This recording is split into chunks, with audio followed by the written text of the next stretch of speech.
Bab 619 mencari bala bantuan atau kambing hitam. Tak hanya berlarian liar kemana-mana, bahkan ada yang bingung dan berlari menuju markas, seolah tak bisa melihat sisa-sisa helikopter yang masih bocor oli di jalan. Tiba-tiba, api muncul dari sisa-sisa helikopter, dan segera terbakar. Akhirnya, tidak ada yang berlari ke arah markas. Ledakan. Terjadi ledakan yang tidak terlalu besar. Itu tidak merusak seperti di film, dan hanya menghancurkan helikopter sedikit lagi. Potongan-potongan yang rusak bahkan tidak terbang 10 meter. Kali ini, lebih sedikit orang yang berlarian dengan panik. Para pengamat yang tidak terganggu yang tidak takut mati mulai menonton pertunjukan. Beberapa bahkan mengambil foto dengan ponsel mereka. 2 van berita telah mencapai perimeter. Para reporter dan juru kamera wanita, profesional yang ahli dalam mencari kematian di film-film, langsung mulai bekerja. Luke merasa bahwa mereka mungkin akan menyesalkan bahwa ledakan itu terlalu kecil dan tidak memiliki dampak yang cukup besar. Petugas polisi mulai berbondong-bondong datang, dan Luke serta Selina akhirnya mundur. Patroli jalanan adalah profesional dalam hal menjaga ketertiban. Selain itu, jumlahnya jauh lebih banyak, dan akan memiliki efek yang lebih besar daripada Luke dan Selina. Pada saat itu, telepon Luke berdering. Dia melirik nomor itu dan mengangkat panggilan itu. Harrison, ada apa? Di ujung telepon yang lain, Harrison berkata, datanglah ke markas dengan semua perlengkapan Anda. Luke, saya tepat di sebelah Haki. Saya baru saja menyelesaikan semuanya. Harrison tertegun sejenak. Anda di sini. Bagus. Aku akan meminta seseorang untuk menjemputmu. Lukas, oke. Menutup telepon, dia memberitahu Selina apa yang sedang terjadi dan mengambil tas besar dari kompartemen senjata di mobil polisi mereka. Melihat helikopter yang masih menyala di jalan, dia tahu bahwa para penjahat telah menamparkan wajah LAPD yang bengkak kali ini.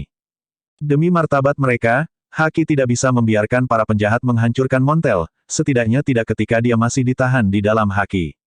Setelah menunggu beberapa menit di pintu masuk, seorang kenalan keluar dan menyapa Luke. Lukas, ini. Luke dan Selina menghampirinya. Jim, kamu di sini juga. Jim memberi isyarat bahwa mereka harus cepat. Dia berkata dengan cepat dengan suara rendah, kami akan mengawal tersangka ke helikopter ketika ini terjadi. Dia melihat dengan muram sisa-sisa helikopter di luar gedung. Luke, apakah ada korban? Jim sedikit menggelengkan kepalanya. Tidak, tapi aku hampir dipenggal oleh baling-baling helikopter. Luke dan Selina, itu sangat dekat. Luke hanya menepuk bahunya. Ini berarti kamu adalah pria yang beruntung. Biasanya, Jim akan berakhir di rumah sakit seperti pilot, dan jika dia kurang beruntung, semua orang akan menghadiri pemakamannya. Jim menerima penghiburan ini. Terkadang, petugas di garis depan harus percaya tahayul. Mereka tiba di sebuah kantor besar dengan 2 anggota SWAT menjaga pintu. Jim ragu-ragu sejenak dan menatap Selina sebelum akhirnya dia membuka pintu. Bos, Luke dan Selina ada di sini. Harrison berbalik dan terkejut melihat Selina di belakang Luke. Tapi dia selalu menjadi pelaku, dan tidak membuang waktu untuk omong kosong. Dia memberi isyarat pada mereka dan membawa mereka ke sudut. Dia akhirnya berkata dengan suara rendah, Selina, sebagai catatan, ini akan menjadi operasi yang sangat berbahaya, dan aku hanya meminta Luke. Melihat Selina mengangguk, dia melanjutkan dan berkata, saya tidak meremehkan Anda, tetapi Anda tidak bekerja untuk SWAT, dan Anda tidak berkewajiban untuk berpartisipasi dalam misi ini. Setelah keheningan singkat, Selina memandang Luke dan bertanya, kamu bergabung? Lukas tertawa. Harrison belum menjelaskannya. Belum. Harrison memutar bola matanya. Berhenti berpura-pura. Alex Montel, orang yang kami tangkap kemarin, dengan lantang dan jelas mengatakan bahwa dia akan memberikan kepada siapapun yang bisa mengeluarkannya $100 juta. Kami akan mengirimnya berkemas ke penjara dengan helikopter, tetapi helikopter itu ditembak jatuh bahkan sebelum mendarat. Lukas mengangguk tanpa suara. Helikopter akan menjadi alat transportasi teraman. Selama Alex Montel ada di sana, siapapun yang ingin menyelamatkannya tidak mungkin menembak jatuh helikopter itu jika mereka tidak ingin membunuh pelindung mereka. Namun, tampaknya beberapa penjahat itu pintar dan tidak akan membiarkan Haki mengirimnya pergi begitu saja. Harrison, kami sekarang hanya bisa mengambil jalan. Chief ingin saya menjamin bahwa tidak akan ada yang salah, tetapi saya tidak memiliki kepercayaan diri sebanyak itu. Anda tahu apa yang bisa mereka lakukan. Saya hanya bisa meminta cadangan. Petik 2. Luke menyipitkan matanya ke arahnya. Kau yakin tidak mencoba menipuku? Harrison tersenyum canggung dan tanpa sadar memalingkan muka, tetapi segera melihat ke belakang. Saya menjamin bahwa saya akan bertanggung jawab atas apapun yang mungkin terjadi. Luke menatapnya sejenak, lalu tiba-tiba tersenyum dan mengulurkan tangannya. Baiklah, saya ikut. Apakah Anda ingin saya memanggil Anda bos? Harrison tersenyum kecut. Jangan, Anda bisa memanggil saya dengan nama kode saya, Hondo. Luke memberinya tatapan aneh. Itu, Harrison mengangkat bahu. Seorang teman lama datang dengan itu. Kamu mengerti. Lukas terdiam. Kedengarannya mirip dengan merek mobil Jepang tertentu, tetapi karena itu bisa merujuk ke Pulau Honshu Jepang atau nama keluarga Afrika, ini bukan nama kode yang akan dibuat oleh teman biasa manapun. Hal-hal yang berkaitan dengan negara lain bisa jadi menjadi isu sensitif di Amerika. Selina akhirnya berkata, aku ingin ikut. Harrison menatap Luke. Melihat dia tidak mengatakan apa-apa, dia tidak bisa tidak bertanya, kamu tidak keberatan. Lukas tertawa. Dia adalah pasanganku. Kehilangan kata-kata sejenak, Harrison akhirnya mengangguk. Baiklah kalau begitu, tapi kamu harus hati-hati. Banyak orang gila di luar sana pasti kehilangan akal karena ratusan juta ini. Petik 2. Itu juga mengapa dia menginginkan bantuan Luke. Saat itu, Luke melambaikan tangannya dan menyerahkan obligasi pembawa senilai $640 juta kepada Harrison.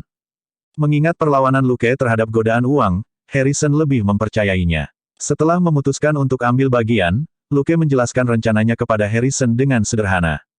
Harrison menerimanya setelah beberapa saat mempertimbangkan. Rencana Luke sederhana. Dia dan Selina bukan anggota SWAT dan tidak mengenal mereka dengan baik, jadi kerja tim akan menjadi masalah. Jadi, akan lebih baik jika dia dan Selina melaju di luar tim untuk membantu sesuai kebutuhan. Jika ada orang lain yang mengatakan ini, Harrison akan meludahi wajah mereka dan menolak rencana itu. Tapi usulan Luke didasarkan pada kemampuan tempurnya, yang jauh di atas detektif biasa. Dia mempertaruhkan dirinya sendiri dengan mengambil bagian pada saat kritis ini sebagai cadangan, dan juga satu-satunya detektif yang diminta Harrison. Harrison tidak bisa menuntut terlalu banyak darinya. Beberapa menit kemudian, Harrison meminta semua orang yang terlibat dalam operasi membawa perangkat komunikasi mereka, yang diganti dengan perangkat komunikasi nirkabel baru. Luke hanya menyelipkan telepon palsu Selina ke dalam saku bagian dalam dan menyerahkan telepon kantor biasa mereka. Setelah itu, semua personel membereskan perlengkapan mereka dan pergi ke kamar mandi. Setengah jam kemudian, mereka berkumpul untuk briefing pra-operasi. Bab 620 penjaga tingkat lanjut mengambilnya dengan mudah dan eksposur cepat. Harrison adalah rubah tua yang licik. Dengan seberapa sering dia jatuh sebelumnya, dia seharusnya sudah dipecat puluhan kali, tetapi posisinya sebagai kapten tidak pernah terguncang. Itu bukan karena dia didukung oleh seseorang yang kuat, tetapi karena banyak misi yang diberikan kepada pasukannya sangat berbahaya. Misalnya, dalam tembak-menembak melawan Bullseye, 10 anggota pasukannya tewas, tapi itu bukan karena kesalahan perintah Harrison. Orang-orang besar di LAPD bukanlah orang bodoh. Jika mereka melepaskan bawahan seperti Harrison yang mampu, mau menyelesaikan sesuatu, dan tidak takut untuk bertanggung jawab, lalu siapa lagi di SWAT yang akan menangani kasus-kasus rumit? Jika mereka melepaskan seorang kapten untuk setiap kasus, maka setengah dari tim SWAT akan diganti dalam setahun.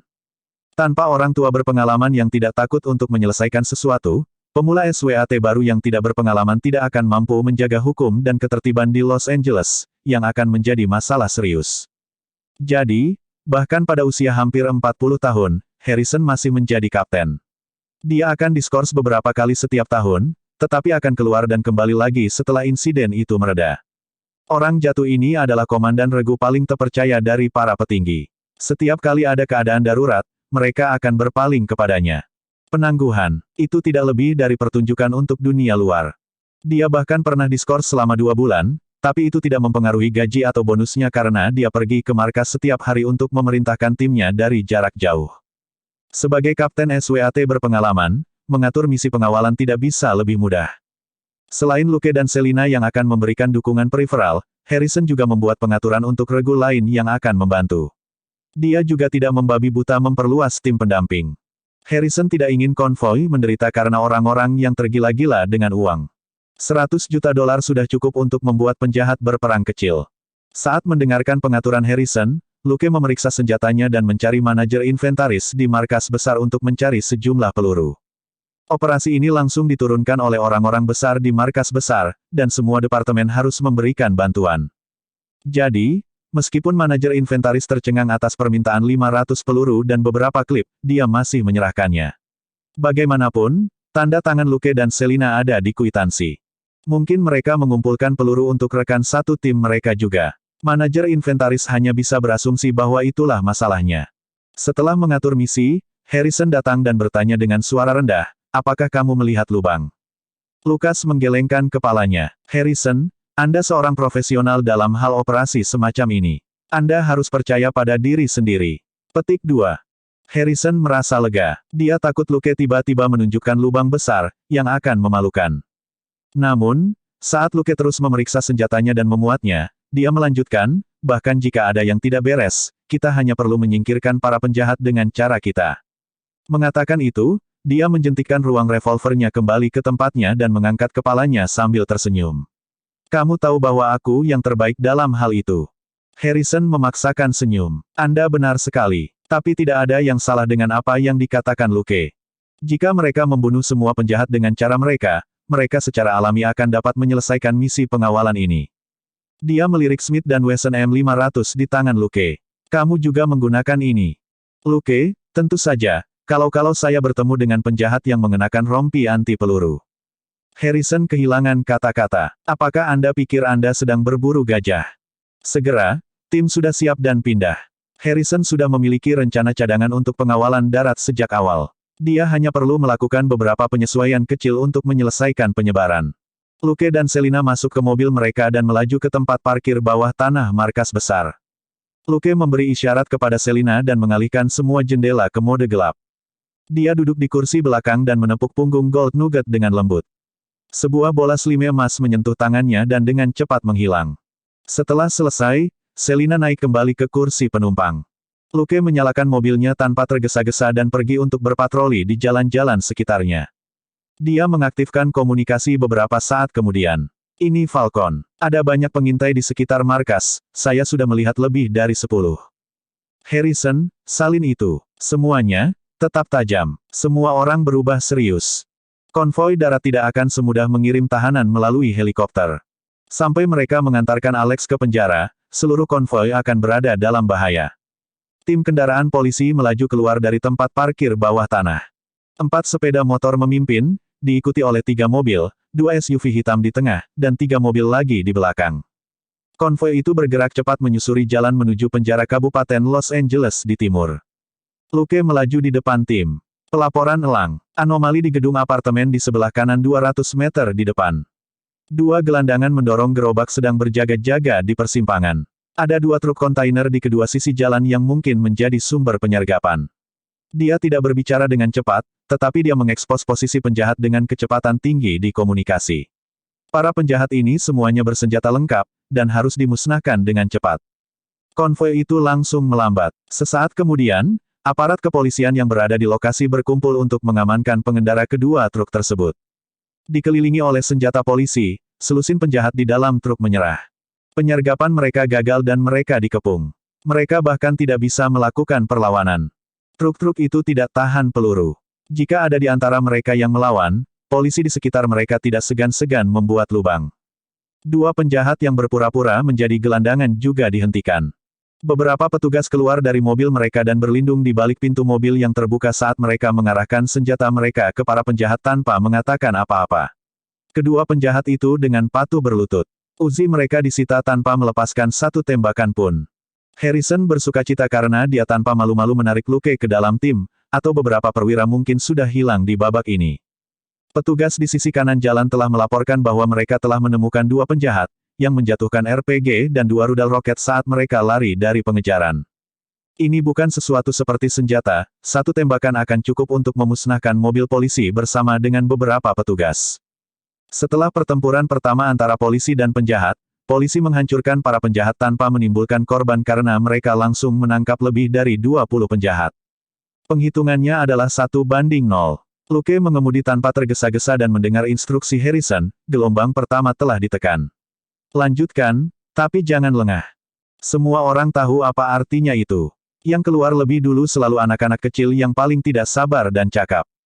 Hadiah $100 juta tidak akan menarik hanya kelompok kasar ini.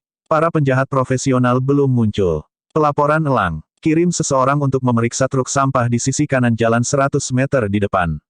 Berlatihlah dengan hati-hati, mereka mungkin memiliki senjata. Luke melaju melewati truk sampah dengan kecepatan biasa dan menghubungi lewat radio setelah melihat sekilas kedua pekerja sampah itu.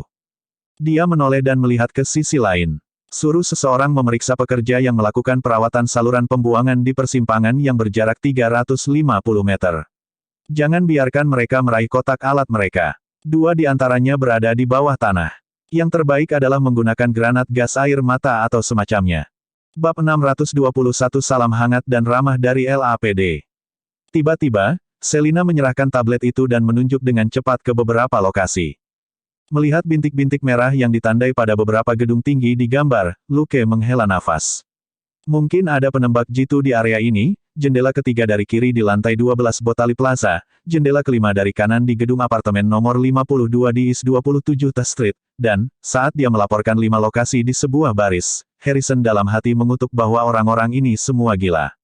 Selama 5 penembak jitu ini tidak mengerikan, mereka bisa membuat konvoi menjadi kacau.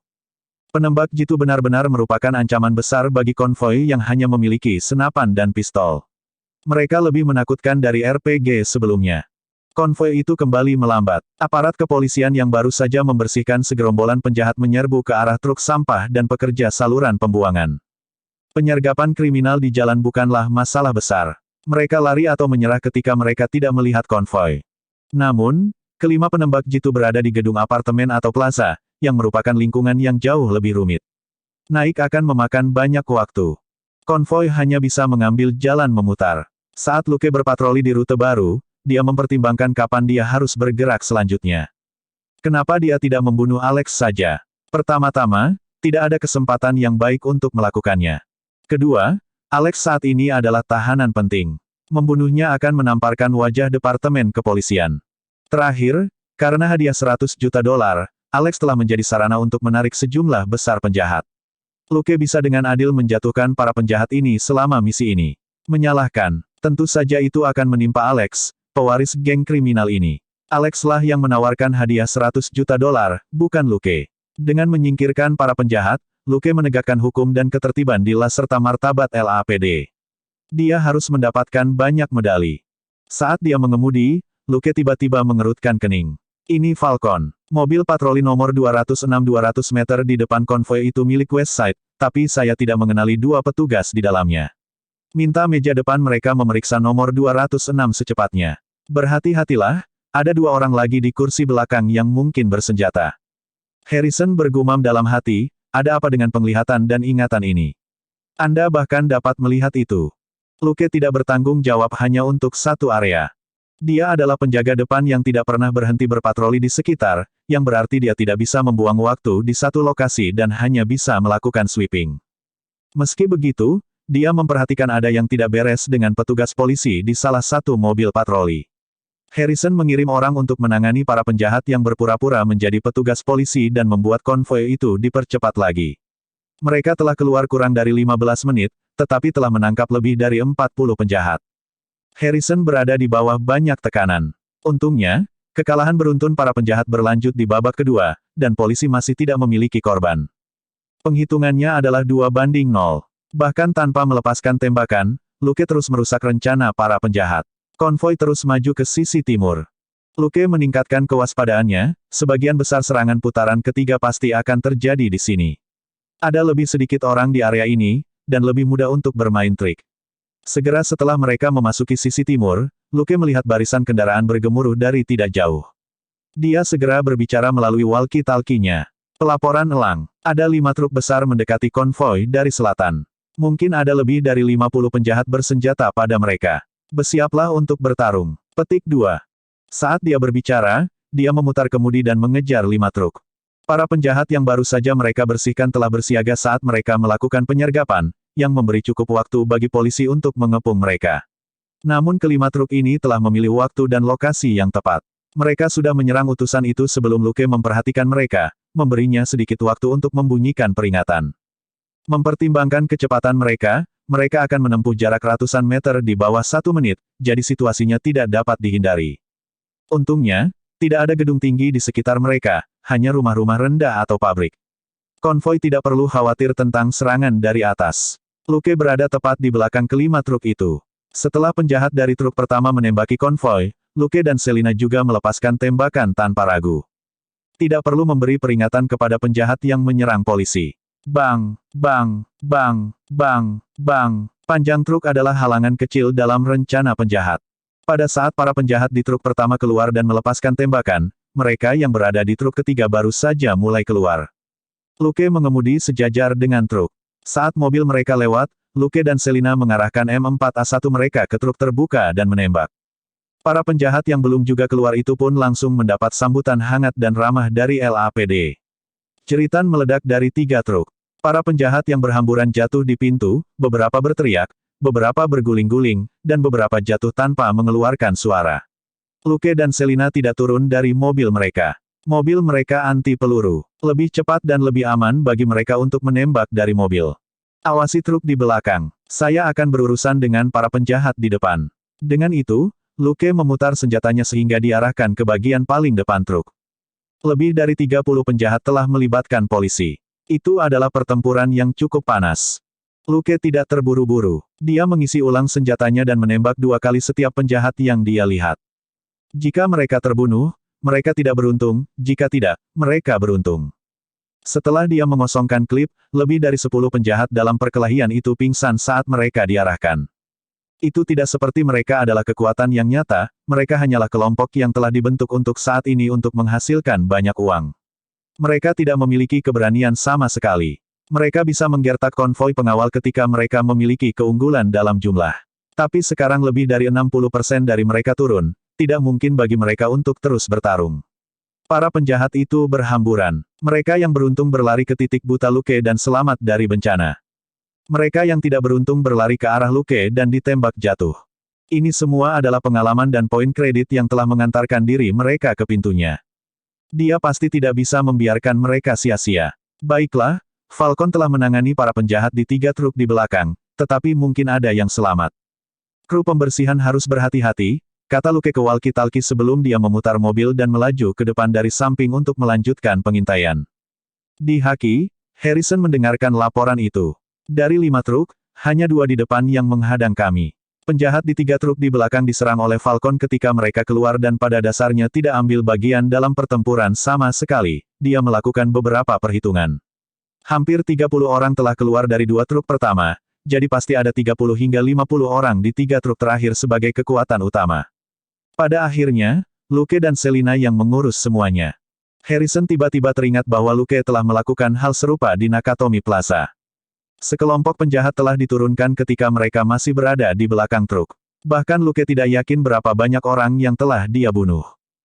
Bab 622 Baku Tembak. Bagaimana dengan tarian? Tapi ini hanya pemikiran yang lewat, dan Harrison menginstruksikan konvoi untuk melanjutkan. Ini adalah operasi yang sangat besar hari ini. Setelah pertempuran ini, konvoi itu setengah jalan melalui perjalanan mereka. Sisa rute sebagian besar datar, daerah terbuka dengan beberapa hal yang bisa bertindak sebagai penutup. Di tempat-tempat seperti ini, para penjahat harus bergerak dalam skala besar jika mereka ingin menang. Tanpa 2 hingga 300 orang, tidak mungkin mereka bisa menghentikan konvoi. Tetapi akan sangat jelas jika banyak orang yang dikerahkan. Helikopter LAPD saat ini mengikuti mereka tinggi di langit. Saat itu sore yang cerah, dan helikopter tidak perlu turun lebih rendah untuk dapat melihat jarak yang jauh. Helikopter berada di ketinggian yang cukup tinggi, dan tidak berani tinggal di lokasi yang sama terlalu lama, itu tidak ingin menjadi helikopter LAPD kedua yang jatuh di hari yang sama. Luke tidak melihat sesuatu yang luar biasa. Konvoi itu maju terus saat meninggalkan distrik perumahan dan memasuki kawasan industri yang lebih terpencil. Jika mereka melakukan operasi kriminal besar, ini akan menjadi kesempatan terbaik untuk itu. Jika tidak, begitu konvoi meninggalkan kota, itu akan menjadi hamparan tanah tandus tanpa tempat untuk bersembunyi, dan helikopter akan dapat melihat sesuatu yang tidak biasa. Tiba-tiba, terjadi ledakan.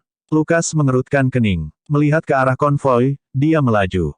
Seseorang telah melaporkan situasi melalui komunikasi. Mobil yang membawa tahanan terbalik karena ledakan, tetapi kami belum mendeteksi adanya penyerang. Saya ulangi, kami belum mendeteksi adanya penyerang. Lukas juga tidak. Dia tidak merasakan adanya penyerang, atau bahkan mencium bau bahan peledak. Namun, SUV yang ditumpangi Alex memang terbalik karena ledakan. Apakah itu semacam bom buatan sendiri? Atau, kemampuan yang luar biasa? Dia menjelajahi daerah itu tetapi tidak menemukan apapun. Tidak ada orang di sekitar. Bahkan ketika tahanan dipindahkan ke SUV lain, tidak ada yang muncul. Semua orang pindah, dan SUV yang meledak hanya bisa ditinggalkan. Tiba-tiba, ekspresi Luke berubah ketika dia mendengar suara mobil di sekelilingnya. Sial, mengutuk dalam hatinya, dia memutar kemudi dan memundurkan mobil ke sebuah bangunan bobrok di sebelah jalan. Saat berikutnya, mobil datang keluar dari mana-mana dengan gemuruh keras. Mereka semua melaju kencang dari depan, seperti truk-truk tadi. Helikopter sudah buru-buru memperingatkan mereka, ini Herring. Setidaknya 50 mobil mendekat dari timur. Luke diam-diam bersembunyi di gedung lusuh saat dia melihat mobil-mobil melaju melewatinya dari timur ke barat. Bukannya dia takut, tapi tidak perlu melibatkan mereka. Ada begitu banyak dari mereka yang meledakkan beberapa mobil tidak akan membuat perbedaan. Alih-alih membiarkan mereka mengepungnya, dia lebih suka menyerang mereka dari belakang. Namun, setelah mengamati mobil-mobil yang lewat sejenak, Luke memasang ekspresi aneh di wajahnya saat dia berkata ke walkie-talkie, ini Falcon. Hondo, orang-orang ini, mereka tampaknya tidak bersenjata, atau terlihat seperti penjahat. Anda sebaiknya memastikan siapa mereka sebelum melepaskan tembakan. Petik 2. Harrison juga bingung ketika mendengar itu. Mereka tidak bersenjata. Luke, 7 mobil yang saya lihat semuanya membawa anak-anak berusia 20-an. Saya tidak melihat senjata apapun. Mereka, terlihat seperti sedang bersenang-senang. Harrison segera memeriksa dengan pengintai di helikopter. Sebagai penjaga itu memeriksa mereka dengan cermat, dan juga terkejut sesaat kemudian. Tidak ada senjata. Herring mengulangi, kami tidak melihat senjata apapun. Pada saat ini, kedua pihak akhirnya bertunangan. Lebih tepatnya, mobil-mobil mengepung konvoi, yang tidak punya pilihan selain memperlambat dan berhenti. Orang-orang ini tertawa ketika mereka keluar. Mereka mengepung mobil polisi, dan kemudian musik keras terdengar. Anak-anak muda ini sibuk membentuk formasi, dan mulai menari. Apa-apaan ini? Semua orang dalam konvoi mengutuk pada waktu yang hampir bersamaan. Apakah ada yang salah dengan kalian? Anda harus menembakkan senjata Anda sekarang, kenapa kamu menari? Beraninya kamu menari. Ini bukan film Bollywood. Konvoi berada dalam posisi yang sulit. Mereka akan gila untuk melepaskan tembakan.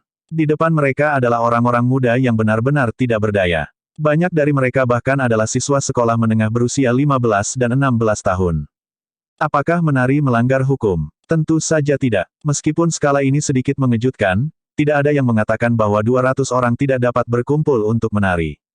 Melihat situasi dari ujungnya, Harrison terdiam sesaat sebelum dia berkata, petugas patroli, tanyakan apa yang mereka lakukan dan beritahu mereka untuk tidak menghalangi bisnis resmi. 4 petugas sepeda motor adalah yang paling sial. Rekan-rekan mereka masih berada di dalam mobil, tetapi mereka tenggelam di lautan manusia. Benar-benar terkepung, mereka tidak berani menyerang atau bergerak. Beberapa anak bahkan menampilkan gerakan tarian yang sangat menantang di atas sepeda motor polisi. Selina sedikit tercengang. Itu mungkin. Gerakan macam apa itu? Lukas mengerutkan kening. Dia tidak tahu apa yang sedang dilakukan anak-anak ini. Apakah mereka benar-benar di sini hanya untuk menari? Sesaat kemudian, 4 petugas patroli memiliki senyum pahit di wajah mereka. Salah satu dari mereka berbicara melalui walkie-talkie-nya. Hondo, mereka mengatakan bahwa mereka disewa untuk syuting MV untuk lagu baru oleh penyanyi terkenal Sirah. Luke dan Selina saling memandang dengan bingung. Itu omong kosong, kan? Dia mengeluarkan ponsel palsunya dan mengirim pesan teks ke Sirah. Sesaat kemudian, Sirah membalas SMS. Lukas menghela napas lega. Itu tidak ada hubungannya dengan Sirah. Dia sibuk mempersiapkan turnya. Dia tidak berencana merilis lagu baru. Selina menatap anak-anak yang masih menari dengan semangat dan berkata, jadi, seseorang sengaja mengatur ini. Lukas mengangguk, tetapi sebagian besar perhatiannya tertuju pada sekitarnya. Anak-anak ini tidak memiliki bau senjata atau barang berbahaya. Mereka hanya pengalih perhatian. Yang paling dikhawatirkan Luke adalah para penjahat akan memanfaatkan momen ini untuk menyerang ketika ada begitu banyak anak di sebelah konvoi. Untungnya, tidak ada serangan gila seperti itu yang terjadi. Setelah berusaha keras, musik akhirnya dimatikan dan petugas patroli meyakinkan mereka bahwa mereka adalah polisi sungguhan dan bukan aktor untuk MV. Saling bertukar pandang dengan cemas, anak-anak mulai menyingkir. Harrison meminta petugas patroli bertanya kepada mereka siapa yang mengatur operasi ini, tetapi ketika anak-anak melihat sekeliling, mereka mengatakan mereka tidak dapat menemukan seorang gadis bernama Paige. Paige adalah penyelenggaranya. Dia adalah seorang pemandu sorak di sekolah menengah tertentu yang telah memberitahu semua orang tentang pertunjukan ini sehari sebelumnya. Juga, setiap remaja yang ambil bagian dalam pertunjukan ini dibayar $50 di muka. Karena mereka bisa bersenang-senang dan dibayar untuk itu, anak-anak dengan cepat berkumpul dalam satu kelompok besar. Dari apa yang mereka katakan, mereka disuruh mengelilingi sekelompok mobil polisi palsu dan kemudian menari untuk MV. Bab 623 inilah truk lapis baja. Beberapa anak yang cerewet tidak lupa menambahkan bahwa MV ini memiliki pesan anti-kekerasan. Petugas patroli tidak tahu harus berkata apa. Jadi, kita adalah penjahat kejam di MV. Bukankah pendapat Anda tentang LAPD sedikit terlalu negatif? Lelucon ini menunda konvoi selama lebih dari 10 menit, sebelum akhirnya keluar dari kelompok anak-anak. Meskipun tidak ada satu tembakan pun yang dilepaskan, ini bahkan lebih menegangkan daripada pertempuran. Beberapa petugas yang hampir melepaskan tembakan barusan berkeringat di punggung mereka. Jika mereka sedikit lebih tergesa-gesa, beberapa anak muda akan terluka atau terbunuh, yang mungkin akan menjadi berita utama dan membuat mereka mendapat kecaman dari semua wargalah. Tidak ada yang terjadi pada konvoi setelah itu. Ketika mereka sampai di tepi zona industri, serangan yang mereka tunggu-tunggu akhirnya terjadi. Ekspresi Luke tiba-tiba berubah dan dia memberikan peringatan lagi. Mungkin ada penjahat yang sedang menyergap di depan. Semuanya, tetap tajam. Konvoi segera menjadi lebih waspada. Serangkaian kendaraan tiba-tiba muncul dari dua pabrik di kejauhan dan menyerbu ke arah konvoi. Ketika petugas melihat dua kendaraan di depan, mereka langsung memaki. Sialan, truk lapis baja. Senjata mesin. Mereka punya senapan mesin. Api terbuka. Buka api. Tembakan terdengar, tetapi dua truk lapis baja yang disesuaikan telah dipersiapkan dengan baik. Armor baja tebal mereka sama sekali tidak takut dengan peluru senapan biasa. Mereka hanya bergemuruh ke depan. Saat dua truk lapis baja muncul, Luke dan Selina dengan cepat menembak ban belakang dari belakang. Beberapa mobil mengikuti kedua truk lapis baja itu, tetapi ada jarak di antara mereka. Luke dan Selina memanfaatkan celah itu dan menembakkan badai peluru. Melihat ban belakang meledak, Luke santai. Untungnya, para penjahat ini tidak menggunakan ban khusus untuk truk lapis baja, atau peluru mungkin tidak dapat meledakkannya. Merasa lega, dia menekan walkie-talkie. Ini Falcon. Kami telah meledakkan ban belakang truk lapis baja. Beralih arah, konvoi, beralih arah. Jaga jarak, jaga jarak. Mendengar itu, Harrison langsung memberi perintah. Akan menjadi lelucon jika mobil polisi menghadapi truk lapis baja dengan senapan mesin. Musuh telah sepenuhnya mengubah pembajakan ini menjadi perang. Konvoi, bagaimanapun, tidak segera mengubah arah karena senapan mesin di truk lapis baja sudah menembak meskipun bannya kempes. Tong, tong, tong, tong, tong, tong. Meskipun Luke telah memberikan peringatan sebelumnya, salah satu dari 4 sepeda motor di depan dihujani badai peluru. Petugas di atasnya langsung terguling, dan sepeda motor meledak menjadi bola api. 3 sepeda motor lainnya oleng dan menghindar dengan panik, 2 langsung jatuh untuk meluncur di tanah. Kedua petugas patroli terlempar dari sepeda motor, tetapi tidak punya waktu untuk khawatir tentang rasa sakit karena mereka mati-matian merangkak pergi. Hanya 1 sepeda motor yang bisa berayun dan bersembunyi di jalan terdekat. Patroli sepeda motor hanya memiliki pistol. Mereka tentu tidak berani melawan senapan mesin di truk lapis baja. Konvoi juga berantakan. Mobil patroli tidak terlatih dengan baik. Reaksi mereka lambat meskipun ada peringatan dari Luke. Atau lebih tepatnya, truk lapis baja telah mengejutkan mereka. Lambat untuk menyingkir, mereka langsung disambut hangat oleh 2 M240. Sederet lubang peluru muncul di kaca depan 3 mobil polisi patroli saat mereka membelok dari jalan. Tidak ada yang tahu apakah petugas itu masih hidup. Sambil mengerutkan kening, Luke berkata, Selina, bunuh penembak senapan mesin itu. Selina sudah membidik sejak awal, dan langsung menjawab, aku tidak punya sudut. Mobil mereka lebih rendah dari truk lapis baja. Perisai di sekitar penembak senapan mesin memblokir hampir semua jalur tembak. Luke, aku akan pergi di antara mereka. Tembak melalui celah di perisai. Petik 2. Selina, salin. Mobil melaju kencang dan mendekati 2 truk lapis baja. 3. Luke mulai menghitung mundur. Mobil itu bergetar saat Luke menyingkirkan sebuah mobil biasa yang menghalangi jalannya dengan sebuah bam. Setelah bertabrakan dengan mobil penjahat di belakang truk lapis baja dengan serangkaian suara, mobil polisi itu tiba-tiba melambat. 2. Luke terus menghitung mundur, tangannya mantap di kemudi. 1. Selesai bertabrakan dengan mobil lain, mobil polisi mereka akhirnya menyelinap di antara dua truk lapis baja dengan lancar dan mantap. Celah di perisai di sisi kedua penembak senapan mesin terbuka. Bang, bang, bang, bang, bang, bang, bang, bang. Luke menembakkan 3 peluru. Salah satunya mengenai perisai, dan 2 lainnya mengenai penembak di sebelah kiri, yang jatuh ke dalam truk. Selina menembakkan serangkaian peluru di atas perisai dan ke celah untuk mengenai penembak di sebelah kanan di kepala. Targetkan, katanya cepat. Lukas merasa lega. 2 truk lapis baja dengan senapan mesin adalah yang paling sulit untuk dihadapi. Mereka dapat menyebabkan sejumlah besar korban dalam waktu yang sangat singkat. Ada lebih banyak benih kecil di mobil di belakang truk, tapi itu bukan masalah besar. Memikirkan itu, Luke tidak membidik dengan niat, tetapi hanya menembakkan rentetan dengan M4A1 kembali ke apa yang dia ingat tentang posisi mobil para penjahat. Bang, bang, bang, bang, ah. Jeritan terdengar saat 3 penjahat sial terkena peluru acak. Luke melemparkan pistol kosong ke Selina dan memutar mobil. Mengemudi mobil secara terbalik, dia mengeluarkan M500-nya. Bam, bam, bam, bam. Meskipun kedua belah pihak bergerak, jaraknya hanya 10 meter, dan Luke secara akurat menembak roda depan kedua truk lapis baja itu.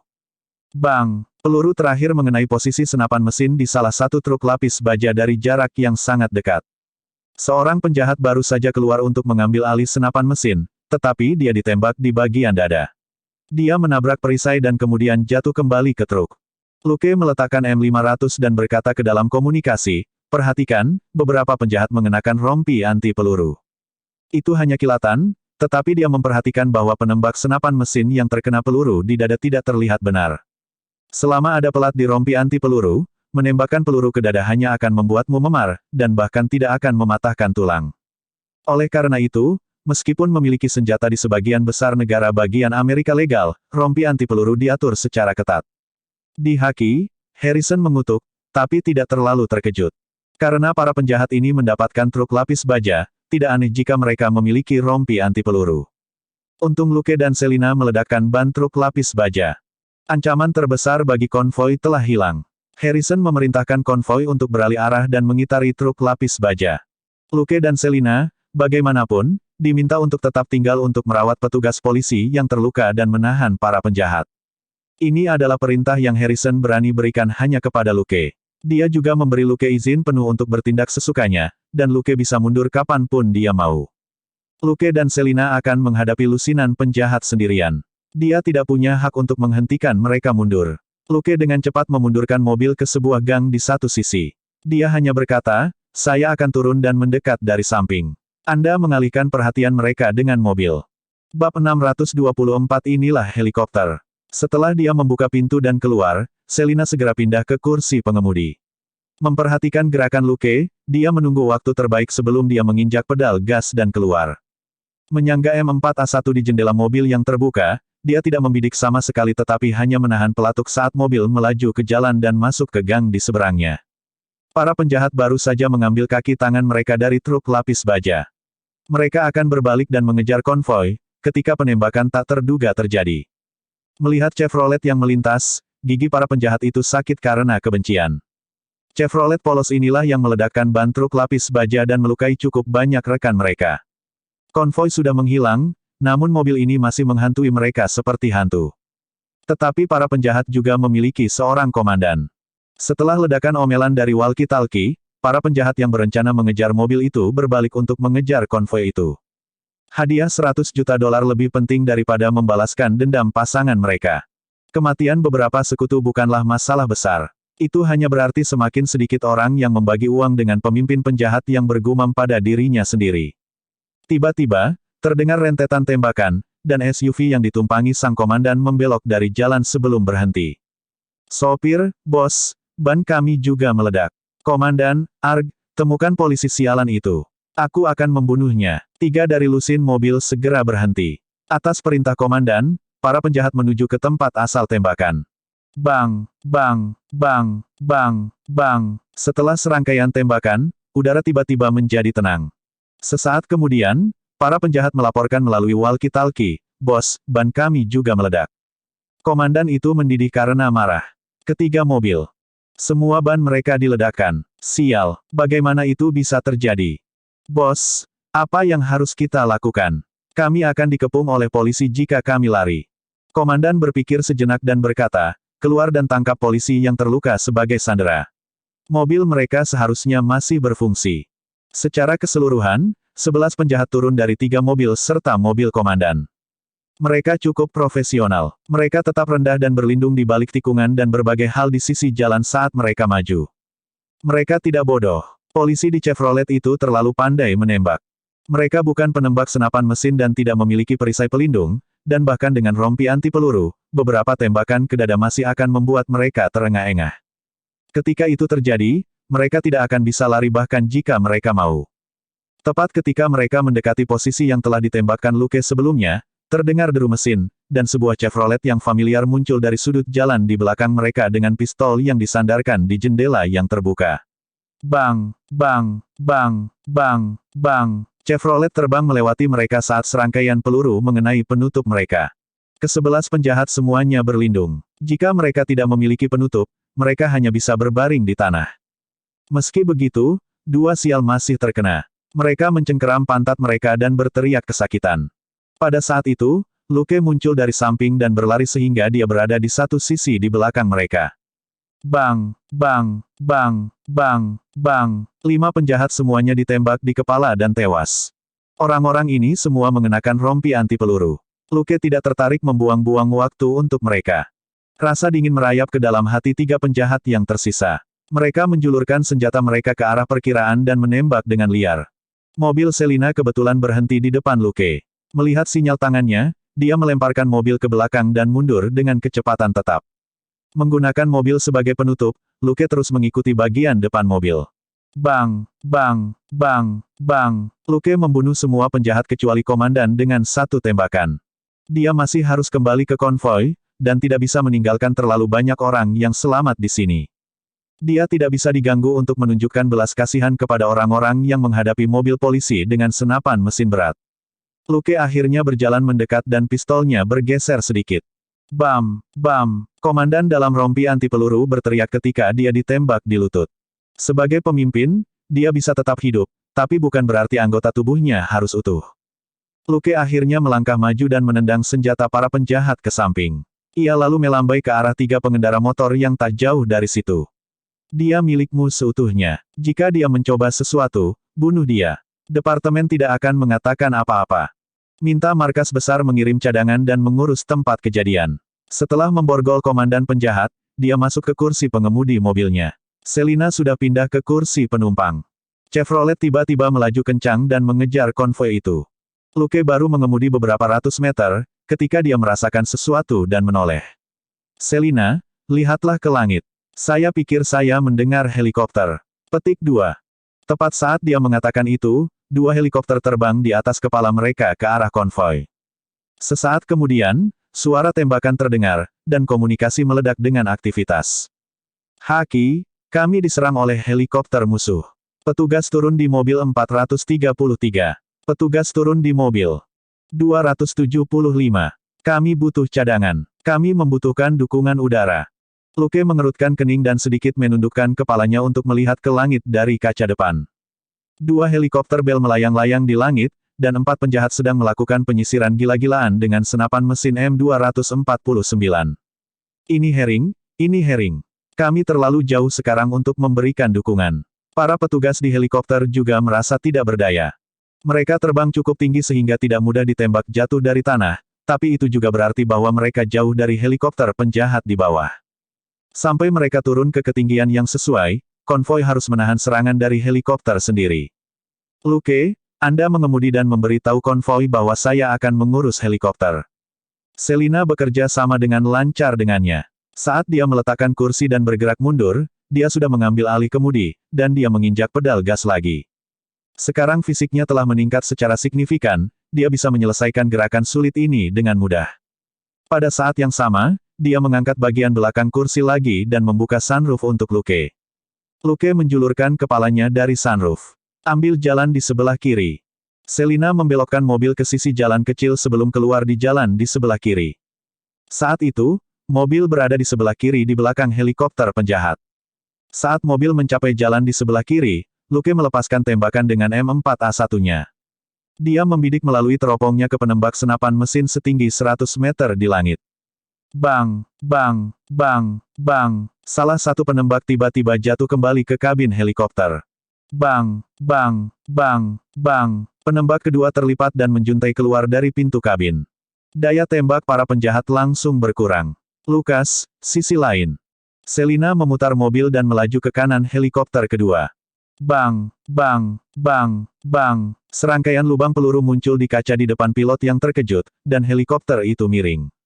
Bab 625 berhenti bekerja. Jika hanya, Luke menunggu beberapa saat sampai helikopter itu terbang puluhan meter di depannya. Bang, bang, bang, bang, bang, bang. Dia mengosongkan klipnya saat dia membidik dengan tepat. Helikopter baru saja terbang menjauh dari konvoi ketika darah berceceran di kokpit saat pilot ditembak mati. Jelas bahwa pilot ini tidak mengenakan rompi anti peluru. Helikopter berputar dan jatuh di suatu tempat di kejauhan. Luke tidak meliriknya. Dia dengan cepat mengisi ulang M4A1-nya. Bang, bang, bang, bang, bang, bang. Helikopter terakhir para penjahat itu masih ragu-ragu, ketika dihantam rentetan peluru. Itu langsung melarikan diri ketakutan, membuntuti asap. Ini Falcon. Helikopter para penjahat telah diurus. Luke menekan walkie-talkie dan berbicara ke dalamnya. Konvoi itu akhirnya sempat istirahat. Baru saja, mereka ditekan oleh 4 M249 di langit dan dikejar oleh selusin kendaraan. Mereka hanya bisa melakukan yang terbaik untuk menghindar, dan sangat sulit untuk melawan. Harrison menyeka keringat dari dahinya. Para penjahat ini benar-benar keterlaluan, menggunakan truk lapis baja, helikopter, dan senapan mesin.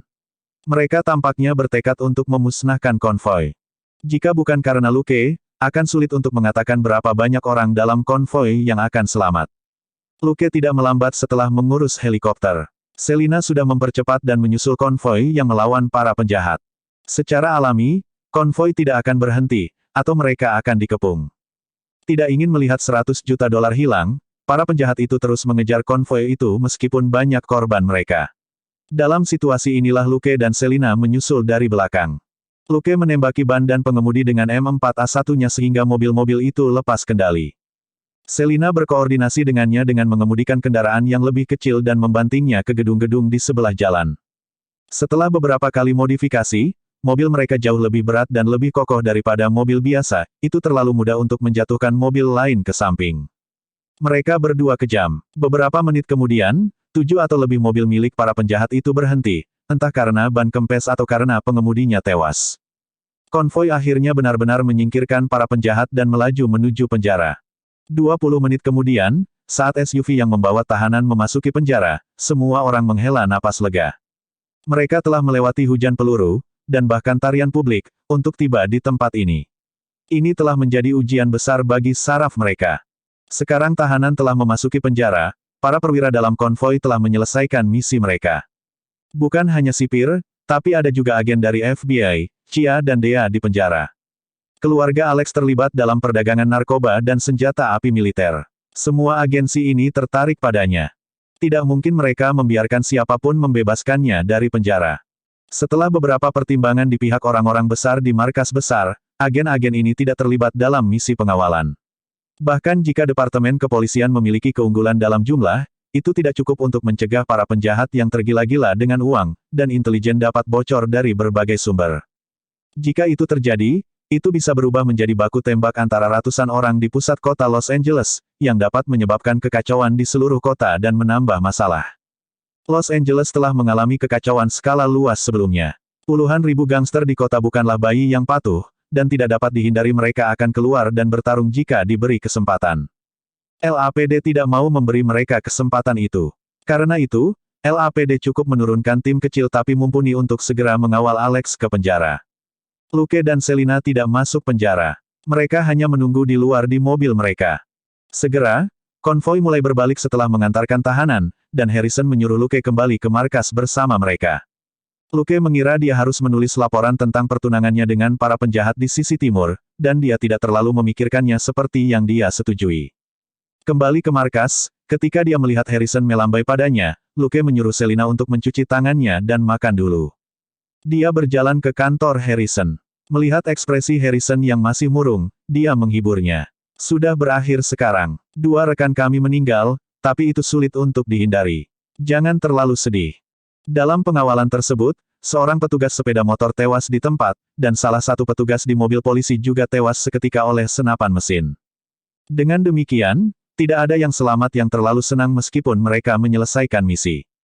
Harrison hanya menggelengkan kepalanya. Dengan ekspresi aneh di wajahnya yang gelap, dia memberi isyarat agar Luke mendekat. Luke mencondongkan tubuh mendekat, dan pria itu membisikkan sesuatu padanya. Dia langsung tercengang dan tidak bisa mengutuk apa-apaan di dalam hatinya. Tapi dia segera menenangkan diri dan berkata dengan suara rendah, "Jadi maksudmu?" Harrison sedikit malu. "Bisakah kamu dan Selina mengurusnya?" Lukas memutar matanya. "Apakah kamu bahkan perlu bertanya? Aku akan menelepon Selina sebelum dia mengira kita akan pulang kerja." Harrison tersenyum pahit dan tidak mengatakan apa-apa. Selesai bekerja, jika hanya. Selina datang dengan kotak makanan tak lama kemudian, diikuti oleh Dolar. Luke dan Selina menyegarkan diri di kamar mandi di kantor besar SWAT. Duduk di sudut yang tenang, mereka memiliki beberapa kue dan berbicara dengan suara rendah. Berkat Luke, Selina mendengar informasi rahasia. Dia tercengang pada awalnya, kemudian tercerahkan, sebelum dia menjadi pasrah. Baik-baik saja maka, jika sudah lembur, kami tidak punya pilihan. Semoga ini menjadi lebih mudah. Lukas tetap diam. Itu, sulit untuk dikatakan. Mereka segera selesai makan, lalu membeli minuman dari vending machine sebelum menunggu di kantor. Petugas lainnya secara bertahap mencatat satu demi satu, tetapi pasukan Harrison tidak pergi, begitu pula Luke dan Selina. Mereka menunggu sampai jam 8 malam itu. Selama menunggu, Luke meminta Harrison untuk mendapatkan sepasang teropong dan naik ke puncak markas untuk mengamati lingkungan mereka sebentar. Menarik Harrison ke samping, dia berkata dengan suara rendah, "Puncak gedung sedang dipantau dari setidaknya 5 lokasi, dan hanya itu yang saya temukan. Berbicara secara realistis, mungkin ada lebih banyak." Petik 2. Harrison mau tidak mau mengutuk dengan suara rendah. "Sialan, mereka tidak menonton TV sama sekali." Luke berkata tanpa daya, "Mereka bukan idiot. Wajah Alex tidak terungkap di penjara, kan?" Harrison mengangguk pasrah. "Kalau begitu kita harus mengambil jalan lagi." "Benar, mobilmu terlalu mencolok. Saya tidak berpikir Anda bisa menggunakannya lagi." Petik 2. Luke berpikir sejenak sebelum berkata, "Aku akan mengambil salah satu mobilmu. Selina akan mengendarai mobil kami dan melihat situasi di depan. Saya bisa mengubah warna mobil." Harrison mengerutkan kening. "Apakah itu perlu?" Lukas tertawa. "Mobil saya sudah dimodifikasi. Kenapa lagi menurutmu aku bisa menemukan penjahat begitu cepat?" Harrison tercerahkan. Merenung sejenak, dia mengangguk. "Baiklah, kalau begitu. Tapi kamu harus cepat. Kita akan berangkat setengah jam lagi." "Luke, 10 menit sudah cukup." Pukul 7:30, Los Angeles akhirnya menyambut kegelapan saat matahari yang cerah secara resmi tenggelam ke dalam malam.